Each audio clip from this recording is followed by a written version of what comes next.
So we've got two dreads joined together here. This happens sometimes. So what we're going to do is we're going to try and separate this. It's hard because it's been joined together pretty severely. Two ways. So one is just slowly loosening it in this area with the scissors just down the center. Slowly trying to see where the dread is.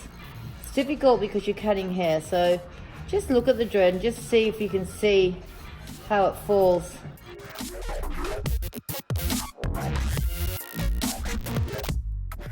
So slowly, like just picking at that area.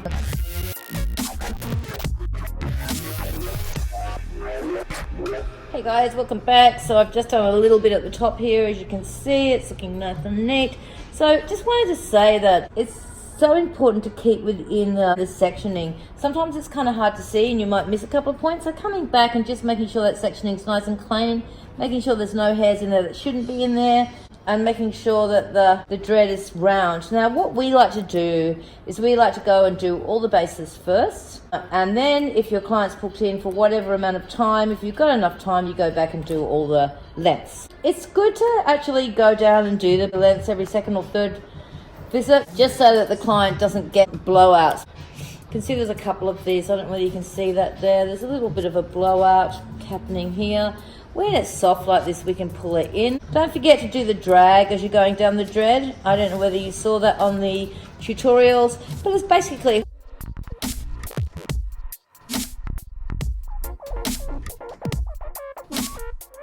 dragging those lumps in. Again, making sure you use your clips. Coming under here, you can see there's quite a bit of hair that's joined together here at the base.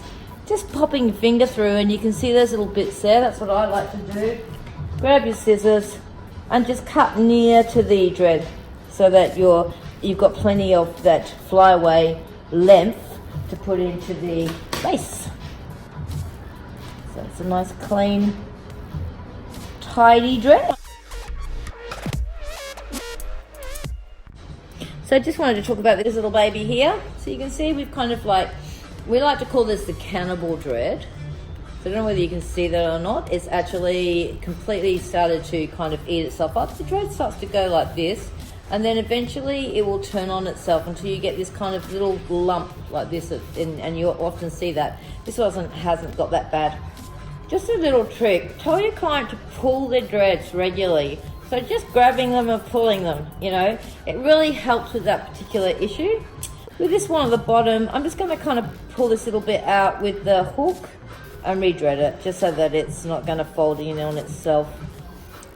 So you can see it's just a tiny little bit at the bottom here. Make that nice and straight. Like that. One is because your client is going to be very uncomfortable. And the other is the new hair. A new hair, when it's growing from the base, is very fragile.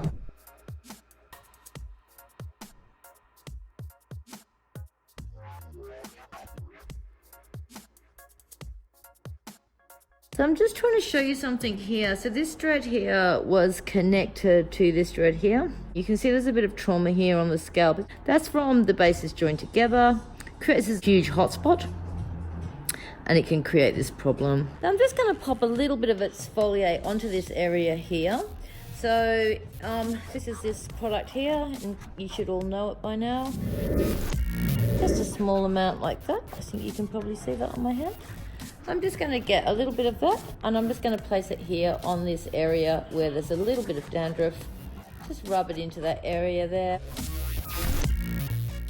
Because it's an exfoliate, immediately any dry skin will come away.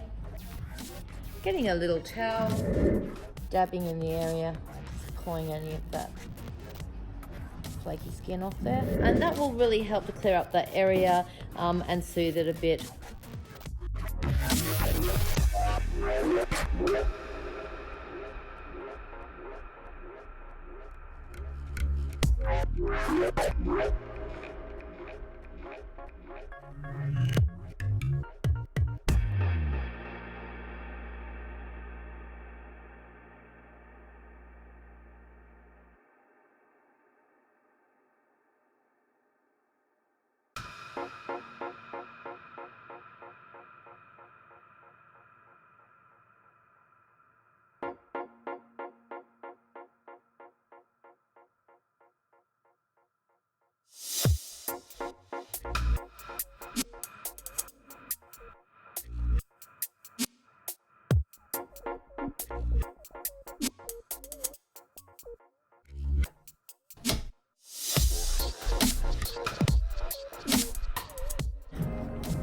round and around, making sure its no hair is hooked in anywhere.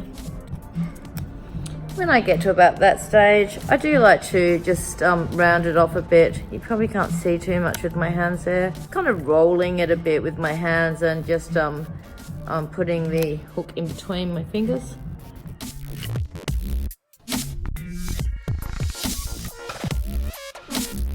You can just see here how pretty they're looking at the back.